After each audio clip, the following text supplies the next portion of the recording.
Guerra en Ucrania. Eventos históricos que explican la invasión. Desde hace más de 10 siglos, la historia de las relaciones de Rusia y Ucrania ha estado marcada por episodios que construyeron el acentuado antagonismo. Rusia y Ucrania siempre han sido enemigos, alternándose épocas de enfrentamientos bélicos con otras de paz, difícilmente mantenida. La enemistad entre estas dos naciones prácticamente surgió desde el nacimiento del pueblo llamado ruso, que curiosamente tuvo su primer gran asentamiento en Kiev, la actual capital de Ucrania.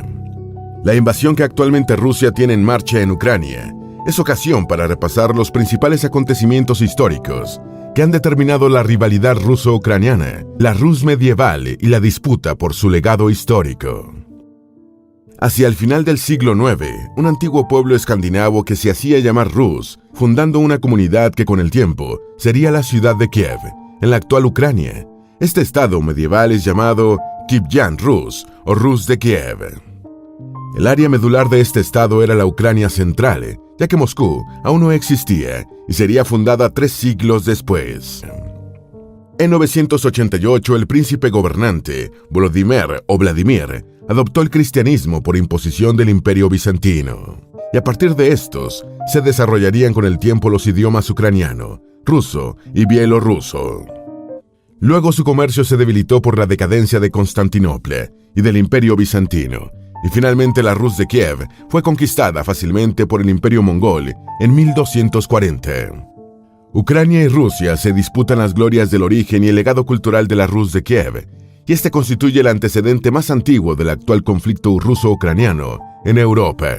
La actitud expansionista de Rusia. A finales del siglo XIV, el poderío mongol estaba en declinación en los antiguos dominios de la Rus de Kiev y el Gran Principado de Moscú y el Gran Ducado de Lituania, que se había unido al Reino de Polonia. Se repartieron los territorios de la Federación que abandonaron los herederos de Gengis Khan. Entretanto, en la frontera con Polonia se habían desarrollado unas comunidades de cosacos ucranianos que repelían los ataques de los tártaros de Crimea. A comienzos del siglo XVII, las tensiones religiosas y políticas se intensificaron entre los cristianos ortodoxos de los territorios ucranianos y la Polonia católica. En 1648 estalló una rebelión cosaca liderada por el hetman Bogdan Melstinsky contra la mancomunidad polaco-lituana, firmando el Tratado de Pereyaslav en 1654. Sin embargo, los zares no se comportaron como protectores del Estado ucraniano aliado, sino que aplicaron una política de absorción de tierras cosacas, hasta que el hetman Iván Pacepa se rebeló y fue derrotado por el ejército moscovita y de la Rusia Menor en 1709. Tras derrotar a los ucranios, los vencedores aplicaron una política de deportaciones y de destrucción de comunidades que acrecentó la discordia entre Rusia y Ucrania, que ha llegado hasta nuestros días. La emperatriz Catalina II de Rusia abolió el estado cosaco ucranio del hetmanato en 1764, liquidando los últimos restos de la autonomía con la que aún contaban los ucranianos, y luego aplicó una astuta estrategia para dividir a los ucranios. Entre 1772 y 1795 se produjeron las llamadas particiones de Polonia a raíz del desmembramiento de la República de las dos naciones y en 1840, Taras Shevchenko, humanista y poeta nacional ucranio, así como fundador de la moderna literatura nacional, publicó sus primeros poemas en lengua ucraniana. El zar Alejandro II respondió al desafío ucranio en 1863, prohibiendo la edición de libros educativos en ucraniano. En 1876, el emperador y autócrata de todas las Rusias aumentó la persecución contra el ucraniano, promulgando la ley EMS, que prohibió toda publicación en ese idioma. En esta época, los patriotas ucranios comenzaron a utilizar masivamente el gentilicio ucraniano como símbolo de una etnia que querían distinguir de la rusa. Declaración de Independencia de Ucrania, en 1918. El imperio zarista ruso colapsó en 1917. El último zar Nicolás II Romanov fue masacrado junto con su familia por los bolcheviques en el año de 1918.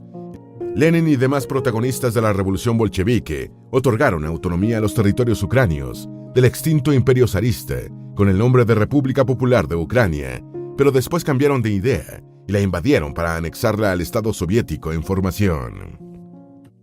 Entre 1922 y 1929, la Unión Soviética ensayó una política para atraer hacia el comunismo a la población de sus repúblicas que eran escépticas respecto a este sistema político. Se inició un moderado proceso de ucranización que cambió abruptamente cuando Joseph Stalin se inclinó por la rusificación, lo que terminó en el genocidio ucraniano, uno de los episodios más trágicos en la historia de Ucrania. Entre los países latinoamericanos que reconocen el Holodomor como genocidio están México, Colombia, Perú, Ecuador y Paraguay. La transferencia de Crimea.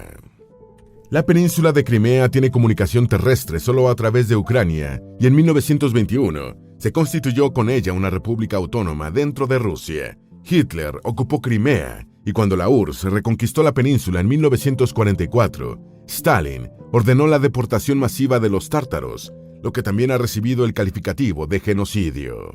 Tras suceder a Stalin, Nikita Khrushchev decidió transferir Crimea a Ucrania, con la obligación por parte de esta república soviética de reconstruirla y abastecerla de agua dulce a través de un gran canal a construir.